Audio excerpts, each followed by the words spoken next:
बिस्मिल्लाहिर्रहमानिर्रहीम। अस्सलाम वालेकुम स्टूडेंट्स, आज के लेक्चर में हमने इंडेफिनेट टेंस करने हैं। इंडेफिनेट टेंस में 3 टाइम्स आपको शो हैं, present, past and future.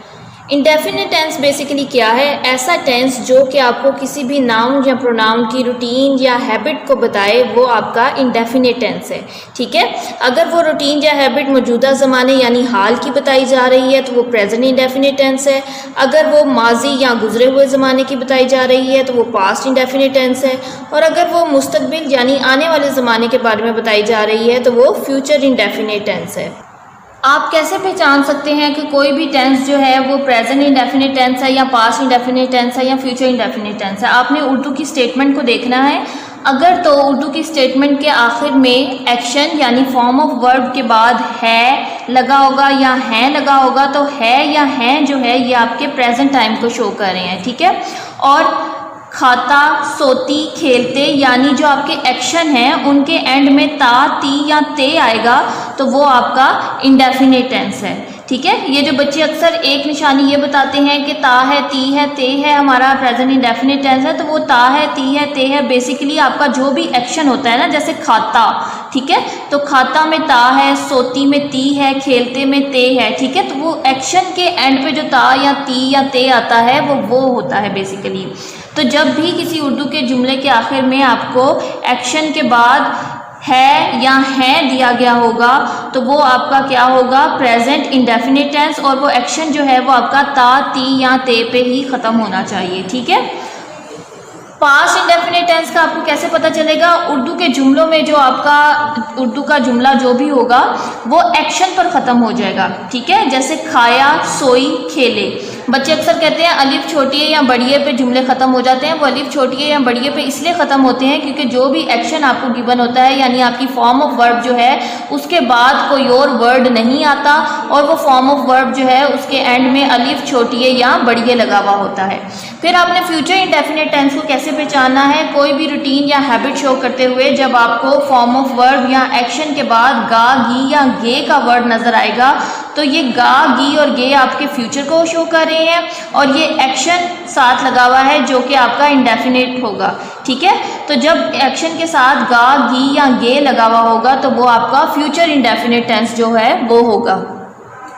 Present indefinite tense में आपने कौन सी फॉर्म ऑफ वर्ब यूज़ करनी है? First form of verb use करनी है। अगर तो आपका सब्जेक्ट जो है वो प्लूरल है तो फिर आपने simple first form of verb use करनी है। ठीक है, और अगर आपका सब्जेक्ट सिंगुलर है तो फिर आपने फर्स्ट फॉर्म ऑफ वर्ब के साथ एस या ईएस लगा देना है। ये सिंपल जो आपकी स्टेटमेंट्स होती है ना, अफर्मेटिव स्टेटमेंट्स, ये उनकी बात की जा रही है। फिर पास्ट इंडेफिनेट टेंस में अफर्मेटिव स्टेटमेंट में आपने सेकंड फॉर्म लगा देनी होती है। ठीक है, और अभी आपने प्रेजेंट इंडेफिनेट टेंस और पास्ट इंडेफिनेट टेंस की अफर्मेटिव स्टेटमेंट्स में कोई हेल्पिंग वर्ब नहीं यूज़ करना होता। ठीक, सिर्फ एक पास्ट इंडेफिनेट टेंस वाहिद ऐसा टेंस है जिसमें हम second form of verb use करते हैं और हम किसी भी टेंस में second form of verb use नहीं करते। फ्यूचर इंडेफिनेट टेंस में क्या होता है? गा, गी, गे को शो करने के लिए आप हेल्पिंग वर्ब विल और शैल का यूज़ करते हैं और विल और शैल के साथ हमेशा simple first form of verb use होती है। ठीक है, इसी तरह जब आप नेगेटिव या इंट्रोगेटिव स्टेटमेंट्स को पास्ट इंडेफिनेट टेंस या प्रेजेंट इंडेफिनेट टेंस में शो करेंगे तो फिर आपने के लिए तो इन दोनों में आप कोई हेल्पिंग वर्ब यूज़ नहीं करते। ठीक है ना, जब आपने नेगेटिव या इंट्रोगेटिव स्टेटमेंट को शो करना है तो फिर आपने डी फैमिली के मेंबर्स जो हैं वो यूज़ करने हैं। डी फैमिली के 3 मेंबर्स होते हैं, डू, डज और डिड।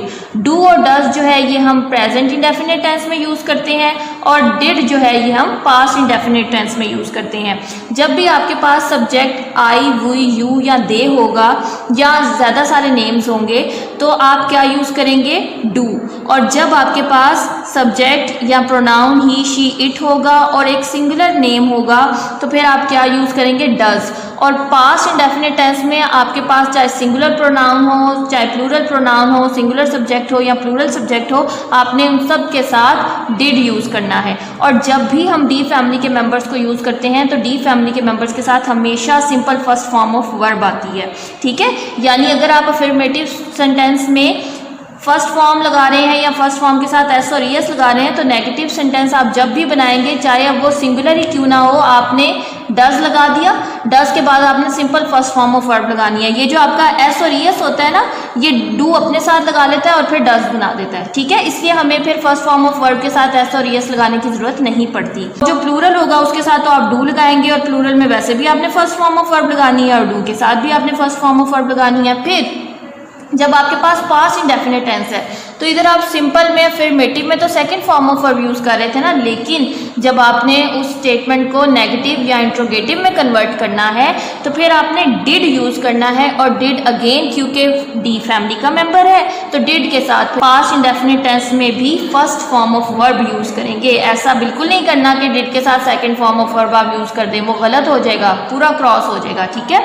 आपने डू, डज और डिड के साथ हमेशा first form of verb use करनी है। याद रखिएगा पास्ट इंडेफिनिट टेंस में सिर्फ जो आपकी अफर्मेटिव स्टेटमेंट्स होती हैं उनमें आप second form of verb use करते हैं, और आप कहीं second form of verb use नहीं करते। फिर जब आपका फ्यूचर इंडेफिनिट टेंस है, जैसे मैंने पहले भी बताया, गा, घी और गे को कौन शो करेंगे? आपके हेल्पिंग वर्ब्स विल और शेल। अब आपने शेल कहाँ यूज़ करना है? जब आपके पास प्रोनाउन आई या वी होगा तो आप शेल लगाएंगे, लेकिन जब आपके पास pronoun he, she, it, they, you या कोई भी और नेम होगा तो फिर आप विल लगाएंगे, ठीक है, और इसके साथ में फर्स्ट फॉर्म ऑफ वर्ब लगा देंगे।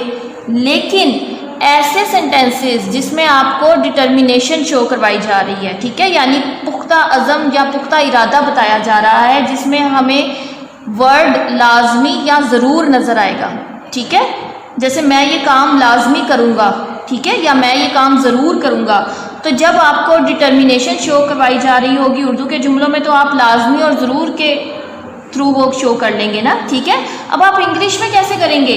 तो फिर इंग्लिश में आपने क्या करना है, आपके ये जो हेल्पिंग वर्ब्स है ना, ये अपनी पोजीशंस एक्सचेंज कर लेंगे डिटर्मिनेशन को शो करने के लिए। यानी जब आप आई और वी लगाएंगे तो डिटर्मिनेशन को शो करने के लिए आप उसके साथ विल का यूज़ करेंगे, और जब आप ही, शी, इट, दे, यू या कोई भी और नेम लगाएंगे तो डिटर्मिनेशन को शो करने के लिए आप उनके साथ शेल लगाएंगे, ठीक है।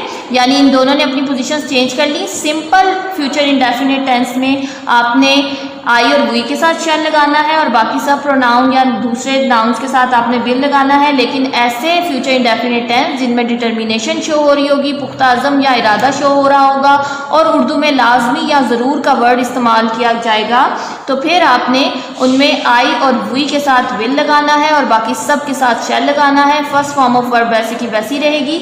आपने हमेशा विल और शेल जब भी यूज़ करेंगे हेल्पिंग वर्ब्स, तो इनके साथ first form of verb simple he use करनी है। अब और अच्छे तरीके से समझने के लिए हम कुछ एग्जाम्पल्स देख लेते हैं, ठीक है। वो स्कूल जाता है, जाता से मुझे पता चला कि ये इंडेफिनिट है, और है से मुझे पता चला कि ये प्रेजेंट है, ठीक है। तो प्रेजेंट इंडेफिनिट टेंस के लिए मैंने क्या किया, वो के लिए मैंने ही यूज़ किया, ठीक है। जाता है के लिए मैंने गोज यूज़ किया। फिर कहाँ जाता है? स्कूल जाता है ना, तो उसके लिए preposition I to school. Next है वो स्कूल गया। एक्शन पे देखें आपकी बात खत्म हो गई है, तो ये कौन सा टेंस हुआ? Past indefinite tense. Past indefinite tense में अफर्मेटिव में second form of verb use होगी, तो he went to school.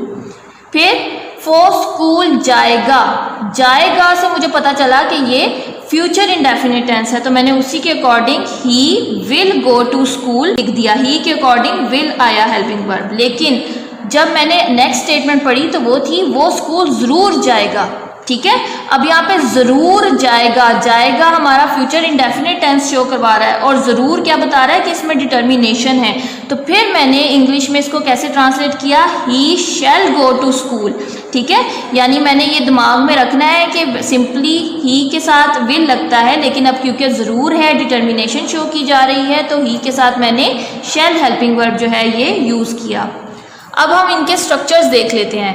Present indefinite tense और पास्ट इंडेफिनिट टेंस का स्ट्रक्चर ऑलमोस्ट सेम है, ठीक है। फ्यूचर में थोड़ा सा चेंज है। प्रेजेंट इंडेफिनिट टेंस का पहले स्ट्रक्चर देख लें। आप सब्जेक्ट लगाएंगे, अकॉर्डिंग टू सब्जेक्ट आपकी फॉर्म ऑफ वर्ब यूज होगी। अगर आपका सब्जेक्ट सिंगुलर है तो फर्स्ट फॉर्म ऑफ वर्ब के साथ एस और एस यूज करेंगे। अगर आपका सब्जेक्ट प्लूरल है तो आप simple first form of verb जो है वो यूज करेंगे। उसके बाद आपने ऑब्जेक्ट प्लेस करना है और फिर फुल स्टॉप लगा लेना है। नेगेटिव में आपने सब्जेक्ट के बाद हेल्पिंग वर्ब डू या डज यूज़ करना है। सब्जेक्ट के अकॉर्डिंग आपने डू या डज में से कोई एक हेल्पिंग वर्ब यूज़ करना है और उसके बाद नॉट आएगा और फिर form of verb and first form of verb, ठीक है, और फिर object and then full stop. यहाँ पे मैंने आपको बता दिया है कि डू और डज कहाँ कहाँ लगने हैं, तो उसको देखकर आप फिर लगाइएगा, ठीक है। नेक्स्ट इंट्रोगेटिव में सबसे पहले आपका डू या डज में से कोई एक हेल्पिंग वर्ब आ जाएगा, सब्जेक्ट आएगा, first form of verb, object और क्वेश्चन मार्क। डबल इंट्रोगेटिव में आप क्वेश्चन वर्ड लगाएंगे, जो भी आपको उर्दू में क्वेश्चन वर्ड गिवन होगा उसको आप इंग्लिश में ट्रांसलेट कर लेंगे। हेल्पिंग वर्ब डू या डज अकॉर्डिंग टू सब्जेक्ट आप लगाएंगे, उसके बाद आपका सब्जेक्ट आ जाएगा, फिर फर्स्ट फॉर्म ऑफ वर्ब आएगी, object and then question mark. इसी तरह नेगेटिव इंट्रोगेटिव में आपने helping verb according to subject do या डज लगाना है, सब्जेक्ट आएगा, नॉट आएगा, फॉर्म ऑफ वर्ब फर्स्ट आएगी, ऑब्जेक्ट आएगा और फिर क्वेश्चन मार्क। पास्ट इंडेफिनेट के स्ट्रक्चर्स को देखेंगे तो सब्जेक्ट के बाद आपने second form of verb use कर देनी है। सब्जेक्ट आपको चाहे प्लूरल गिवन हो, सिंगुलर गिवन हो, कोई भी प्रोनाउन गिवन हो, कोई भी नाउन गिवन हो, आपने उसमें अफर्मेटिव स्ट्रक्चर में second form of verb use करनी है। उसके बाद आपने ऑब्जेक्ट प्लेस करके फुल स्टॉप लगा देना है। फिर आपने नेगेटिव में क्या करना है, सब्जेक्ट यूज़ करके जो भी सब्जेक्ट होगा पास्ट इंडेफिनेट का, आपने उसके साथ हेल्पिंग वर्ब डिड यूज़ करना है, नॉट यूज़ करना है और फिर फर्स्ट फॉर्म ऑफ वर्ब जो है वो यूज़ करके ऑब्जेक्ट प्लेस करना है। और फिर ये जितने सारे बाकी के स्ट्रक्चर्स हैं इनमें आपने हेल्पिंग वर्ब की जगह डिड यूज़ करना है और फॉर्म ऑफ वर्ब की जगह फर्स्ट फॉर्म ऑफ वर्ब जो है वो यूज़ करनी है। बाकी ये स्ट्रक्चर सेम जाएगा। जो आपका फ्यूचर इंडेफिनिट टेंस है ना, उसका बाकी सारे स्ट्रक्चर्स ऐसे ही हैं, ठीक है। सिर्फ जो अफर्मेटिव है उसका स्ट्रक्चर थोड़ा सा चेंज है, यानी सब्जेक्ट के बाद अकॉर्डिंग टू सब्जेक्ट आपने विल या शैल हेल्पिंग वर्ब यूज़ करना है। एक उनमें से कोई एक हेल्पिंग वर्ब यूज़ करना है, या तो विल यूज़ करना है या शैल, और किसके अकॉर्डिंग यूज़ करना है वो मैंने आपको इधर सारा बता दिया है। फिर आपने first form of verb use करनी है हेल्पिंग वर्ब के बाद और फिर आपने ऑब्जेक्ट प्लेस करके फुल स्टॉप लगा देना है। बाकी जो नेगेटिव से लेकर नेगेटिव इंट्रोगेटिव तक का स्ट्रक्चर है वो सेम है। सब्जेक्ट के अकॉर्डिंग आपने विल और शैल में से एक हेल्पिंग वर्ब लगाना है, नोट लगाना है, first form of verb, object and full stop. फिर सब्जेक्ट के अकॉर्डिंग सबसे पहले आप हेल्पिंग वर्ब लगाएंगे, फिर सब्जेक्ट लगाएंगे, first form of verb, object and then question mark. फिर डबल इंट्रोगेटिव में आप क्वेश्चन वर्ड लगाएंगे, हेल्पिंग वर्ब लगाएंगे अकॉर्डिंग टू सब्जेक्ट, सब्जेक्ट लगाएंगे, फर्स्ट फॉर्म ऑफ वर्ब लगाएंगे, object and then question mark. इसी तरह नेगेटिव इंट्रोगेटिव में विल या शैल अकॉर्डिंग टू सब्जेक्ट आप प्लेस करेंगे, उसके बाद सब्जेक्ट आएगा, फिर नॉट आएगा, फिर first form of verb, object and then question mark. आपकी इंग्लिश ग्रामर की बुक में present indefinite tense, past indefinite tense और फ्यूचर इंडेफिनिट टेंस की जितनी भी एक्सरसाइज गिवन है एक्टिव वॉइस स्टेटमेंट्स की, ठीक है, वो आपने बुक से भी प्रैक्टिस करनी है और जिनके आंसर्स बुक में गिवन नहीं है उनके आंसर्स नोट्स में गिवन है, आपने नोट से भी प्रैक्टिस करनी है। और ये ट्रांसलेशन जो है ये आपको प्रैक्टिस से ही आएगी, ठीक है। इसको अच्छी तरह समझ लें, बार बार वीडियो को देखें, गौर से समझें, याद रखें और फिर उसके अकॉर्डिंग आप फिर अपनी प्रैक्टिस कीजिएगा।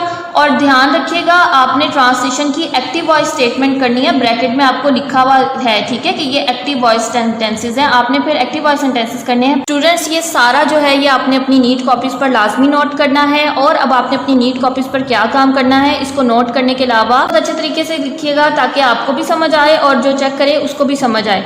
और उसके बाद आपने करना ये है कि प्रेजेंट इंडेफिनिट टेंस के 10 सेंटेंसेस जो हैं वो आपकी नीट कॉपीज़ पर होने चाहिए, पास्ट इंडेफिनिट टेंस के 10 सेंटेंसेस आपकी नीट कॉपीज़ पर होने चाहिए और फ्यूचर इंडेफिनिट टेंस के 10 सेंटेंसेस आपकी नीट कॉपीज़ पर लाजमी होने चाहिए। वो कौन से सेंटेंसेस होंगे ये अब आपके ऊपर है, आप अपनी मर्जी से सिलेक्ट कीजिए और उनको उर्दू में लिखिए, फिर उनको इंग्लिश में ट्रांसलेट कीजिए और नोट्स से रीचेक कर लीजिएगा ताकि आपकी कोई गलती ना हो। 163 पर मेरी बुक में पेज नंबर 163 है, सब बच्चे अपनी बुक्स में देख लें क्या पेज है। आपके पास टॉपिक है वर्ब, ठीक है। A verb is a word that tells और says something about a person और अ थिंग।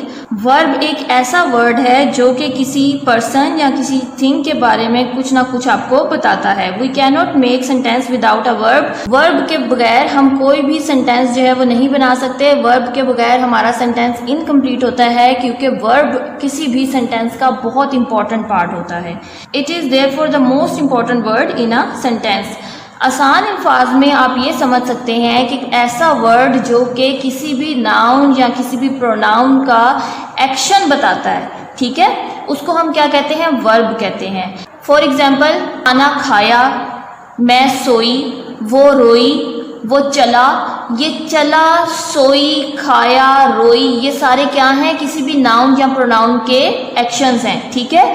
तो ये सब एक्शंस क्या होते हैं, वर्ब होते हैं, ठीक। For example, the sun rises in the east, यानी सूरज मशरिक से तुलू होता है। ठीक है, तुलू होता है के लिए क्या वर्ड यूज हुआ है? राइजेज। ठीक है, she has learn her lesson, वो अपना सबक याद कर चुकी है। याद के लिए क्या यूज हुआ है? लर्न। गर्ल्स वर सिंगिंग, लड़कियां गा रही थीं। ठीक है, तो इसमें गा रही के लिए क्या वर्ब यूज हुआ है? Singing. He speaks the truth, वो सच बोलता है। बोलता के लिए क्या यूज हुआ है? स्पीक्स। यानी ऐसे सारे वर्ड जो कि किसी ना किसी नाउन या प्रोनाउन के एक्शंस को शो कर रहे हैं, वो क्या है? वर्ब। फर्स्ट टर्म में जो आपने वर्ब्स करने हैं उसमें आपका कंप्लीट प्रेजेंट टेंस है, यानी present indefinite tense, present continuous tense, present perfect tense, present perfect continuous tense. अब मैं आपको हर टेंस के कुछ बहुत आसान से जो फार्मूलाज हैं वो बताने लगी हूँ। बस आप इन फार्मूलाज को अपने जहन में रखिएगा और आपके लिए वर्ब जो है वो सॉल्व करने बहुत आसान हो जाएंगे। जब भी पेपर में इंशाल्लाह आपको एमसीक्यूज की शेप में आएंगे, फिर आप बहुत इजीली पिक कर सकेंगे सही वर्ब को इंशाल्लाह। ठीक है, सबसे पहले तो हमारा है प्रेजेंट इंडेफिनिट टेंस। अब प्रेजेंट इंडेफिनिट टेंस में क्या होता है? कोई भी ऐसी स्टेटमेंट जो कि आपको किसी भी चीज़ की रूटीन या हैबिट शो कर रही हो, ठीक है, वो हमारी प्रेजेंट इंडेफिनिट टेंस होगा। ठीक है, अब वो रूटीन या हैबिट कैसे शो हो सकती है? आपको पेपर में ऐसे आएगा, it dash rain in winter. ठीक है, अब आपने देखना है कि रेन की कौन सी फॉर्म ऑफ वर्ब लगेगी और कौन सा हेल्पिंग वर्ब जो है वो यूज होगा। आपने स्टेटमेंट को बड़े ध्यान से पढ़ना है, इट डैश इन विंटर। अब इन विंटर से आपको ये बात समझ में आ रही है कि ये रूटीन को शो किया जा रहा है। ठीक है, यानी सर्दियों में बारिश होती है, यानी हमें इस स्टेटमेंट को जब हम उर्दू में पढ़ते हैं, सर्दियों में बारिश होती है, तो हमें पता चल जाता है कि ये रूटीन शो हो रही है, और होती है से हमें पता चल गया कि ये प्रेजेंट इंडेफिनिट टेंस है। तो हमने इट के अकॉर्डिंग रेन के साथ एस लगा देना है, इट रेन्स इन विंटर। फिर he dash speak the truth. अब he dash the truth, speak आया है यानी बोलना, बोलता। ठीक है, तो फिर ही डैश द ट्रूथ से हमें पता चल गया कि वो सच बोलता है। ये क्या है? उसकी हैबिट है। ठीक हो गया, तो हमने उसके अकॉर्डिंग हमने हैबिट को कैसे शो करना है? इंडेफिनिट टेंस से। यहाँ पर ऐसी कोई भी हिंट नहीं है जो पास्ट या फ्यूचर की तरफ इशारा कर रही हो, तो हमें ये पता चल जाता है कि ये प्रेजेंट इंडेफिनिट टेंस है। इसलिए हम क्या करेंगे? ही के अकॉर्डिंग स्पीक के साथ एस लगा देंगे। ही स्पीक्स द ट्रूथ, वो सच बोलता है, ये उसकी हैबिट है। इस तरह की कोई भी स्टेटमेंट जो कि आपको किसी भी नाउन या प्रोनाउन की रूटीन या हैबिट को शो करें और वो प्रेजेंट टाइम को शो कर रही हो, प्रेजेंट टाइम को कैसे शो करेंगी? उसमें पास्ट या फ्यूचर की तरफ कोई भी इशारा नहीं दिया गया होगा, तो फिर ऐसे सेंटेंसेस में आपने क्या करना है? प्रेजेंट इंडेफिनिट टेंस के अकॉर्डिंग उसमें फॉर्मूला पुट कर देना है। यानी अगर आपका सब्जेक्ट सिंगुलर है तो आपने फॉर्म ऑफ वर्ब के साथ एस या ईएस लगा देना है। अगर आपका सब्जेक्ट प्लूरल है तो आपने सिंपल फॉर्म ऑफ वर्ब लिख देनी है विदाउट एस एंड ईएस। और फिर आपने क्या करना है? अगर आपकी नेगेटिव या इंट्रोगेटिव स्टेटमेंट है तो आपने अकॉर्डिंग टू सब्जेक्ट उसमें डू या डज का इस्तेमाल भी करना है। अब हम चलते हैं प्रेजेंट कॉन्टिन्यूस टेंस की तरफ। कॉन्टिन्यूस कब, तो आपको पता है कोई भी ऐसा सेंटेंस जो कि तसलसल शो कर रहा हो, कॉन्टिन्यूटी को शो कर रहा हो, वो कॉन्टिन्यूस टेंस होगा, और मौजूदा ज़माने को शो करेगा तो वो प्रेजेंट कॉन्टिन्यूस टेंस होगा। किसी भी स्टेटमेंट में ये पता लगाने के लिए कि क्या वो प्रेजेंट कॉन्टिन्यूस टेंस है कि नहीं, आपके पास बहुत ईजी तरीका है। आपने क्या करना है? उस स्टेटमेंट को बहुत अच्छे तरीके से पढ़ना है। हमेशा प्रेजेंट कॉन्टिन्यूस टेंस की स्टेटमेंट में नाउ, प्रेजेंट या टुडे का वर्ड यूज किया गया होगा। जब भी आपको किसी भी स्टेटमेंट के एंड पर नाउ, प्रेजेंट या टुडे का वर्ड नजर आ जाए, आप समझ जाएं कि वो आपका प्रेजेंट कॉन्टिन्यूस टेंस है। ठीक है, फिर आप क्या करेंगे? आप अकॉर्डिंग टू सब्जेक्ट उसमें हेल्पिंग वर्ब यूज करेंगे।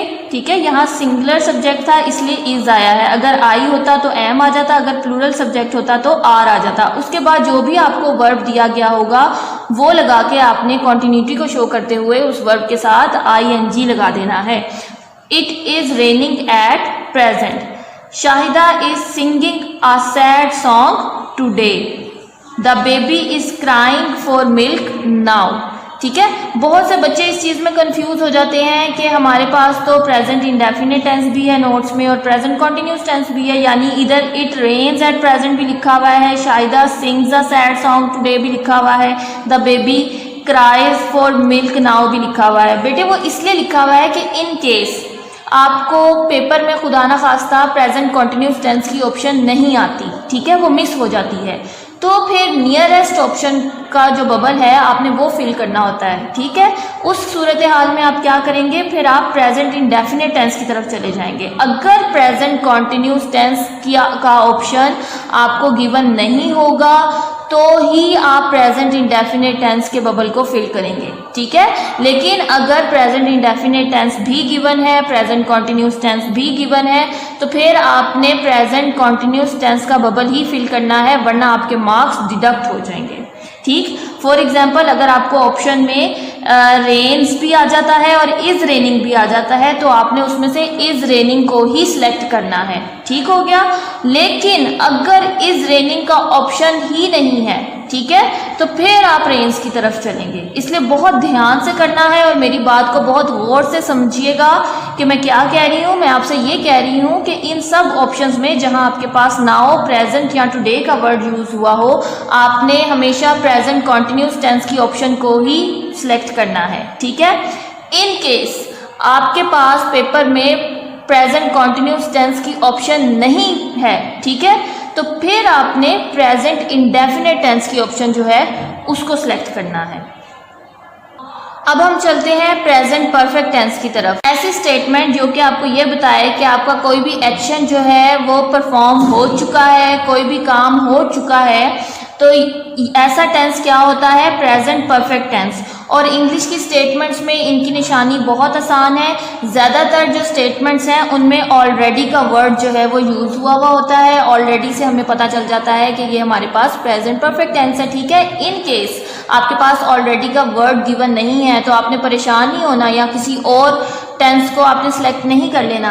आपने स्टेटमेंट को बहुत अच्छे तरीके से पढ़ना है और फिर उसको देखना है कि क्या जो एक्शन यहाँ पर बताया जा रहा है वो परफॉर्म हो चुका है। अगर तो वो परफॉर्म हो चुका है तो फिर आपने क्या करना है, उसको प्रेजेंट परफेक्ट टेंस के अकॉर्डिंग सेलेक्ट कर लेना है। चलिए अब इसकी एग्जांपल देख लेते हैं। I already dash post the letter. अब मुझे ऑलरेडी से फौरन पता चल गया है कि ये कौन सा टेंस है, प्रेजेंट परफेक्ट टेंस है, ठीक है। तो मैंने उसके अकॉर्डिंग टेंस जो है वो सिलेक्ट कर लेना है, यानी आई के अकॉर्डिंग मैंने हेल्पिंग वर्ब यूज किया हैव। अगर यहाँ पे शी, ही, इट होता तो मैं क्या यूज करती, हैज, ठीक है।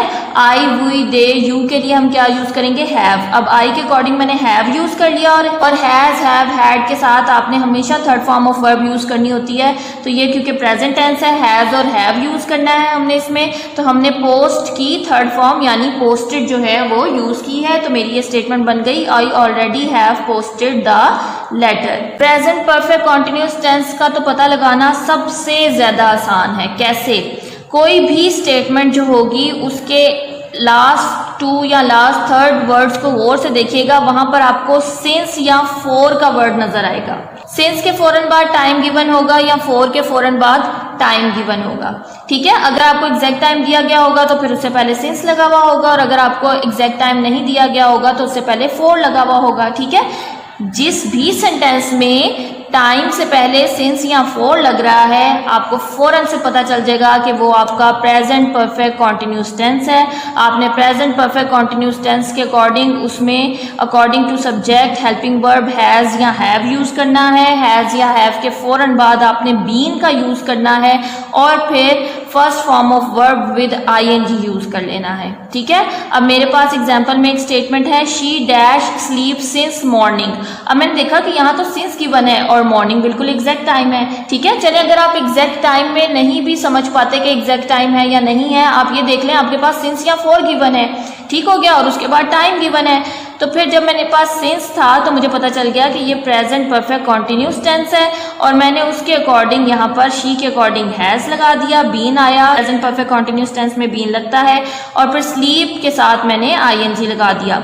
नेक्स्ट मेरे पास था she has been sleeping sleep for 2 hours। अब मेरे पास यहाँ पे 4 गिवन था तो मुझे पता चल गया कि ये जी प्रेजेंट परफेक्ट कॉन्टिन्यूस टेंस है, तो मैंने उसी तरह शी के अकॉर्डिंग हैज़ लगाया। प्रेजेंट परफेक्ट कॉन्टिन्यूस टेंस में बीन का यूज होता है, बीन लगाया, फर्स्ट फॉर्म ऑफ वर्ब के साथ आईएनजी लगा के कॉन्टिन्यूटी को शो कर दिया। तो ये क्या बन गया, मेरा प्रेजेंट परफेक्ट कॉन्टिन्यूस टेंस बन गया। ठीक है, ऐसी स्टेटमेंट्स होती हैं जिनमें सवाल पूछा जाता है। ठीक है, यानी सवालिया फिक्रे, जैसे how long you wait here. अब बच्चे इसमें कंफ्यूज हो जाते हैं कि यहाँ पर तो कोई हिंट ही नहीं दी हुई, हमें कैसे पता चलेगा यहाँ पर कौन सा टेंस यूज करना है। तो आप ये देखें, how long you wait here का आप आंसर क्या देंगे, आप आंसर यही देंगे ना, I have been waiting here for 2 hours या I have been waiting here since morning. ठीक है, तो आंसर को आपने देखा है, आंसर आप कौन से टेंस में दे रहे हैं, प्रेजेंट परफेक्ट कॉन्टिन्यूस टेंस में। यानी ये जो क्वेश्चन है ये भी आपने फिर किस में कन्वर्ट करना है, प्रेजेंट परफेक्ट कॉन्टिन्यूस टेंस में। यानी हाउ लॉन्ग यू, और यू के अकॉर्डिंग आपने यहाँ पर हेल्पिंग वर्ब यूज करना है हैव, और फिर ऑक्सिलरी वर्ब बीन यूज करते हुए वेट के साथ आईएनजी लगाकर वेटिंग लिख देना है। ठीक है, तो इसको भी आपने फिर प्रेजेंट परफेक्ट कॉन्टिन्यूस टेंस में ही चेंज करना है। घबराने की या परेशान होने की जरूरत नहीं है। अगर आपको कोई इंट्रोगेटिव स्टेटमेंट दे दी जाती है तो आप ये देखिए कि उस इंट्रोगेटिव स्टेटमेंट का आप आंसर जो है वो किस तरह से देंगे, और उस आंसर में आपके पास हिंट है कि आपने कौन सा टेंस जो है वो यहाँ पर यूज करना है। अब ये निशानियाँ आपको याद रहेंगी, लेक्चर को रिवाइंड करके दोबारा सुन लीजिएगा। जो जो मैंने आपको निशानियाँ बताई हैं, हिंट्स बताई हैं, उनको बहुत अच्छे तरीके से अपने जहन में रखिएगा। और इसी तरह आपने क्या करना है, बुक खोलनी है। ठीक है, और फिर आपने अपने साथ ही नोट्स खोल लें, और बुक पे पहले आपने खुद सॉल्व करके देखना है कि क्या जो टीचर ने निशानियां बताई हैं उसके अकॉर्डिंग हम सॉल्व कर सक रहे हैं कि नहीं कर सक रहे, और फिर उसके बाद आपने उसको नोट्स से चेक करना है। ऐसे क्या होगा, आपकी प्रैक्टिस और अच्छी हो जाएगी, और आपको इनमें से बहुत सारी स्टेटमेंट्स जो हैं वो प्रैक्टिस करने से ही हमेशा के लिए याद रह जाएंगी, और जब पेपर में आएंगी तो आप इंशाल्लाह बहुत ईजीली इसको पिक कर सकेंगे।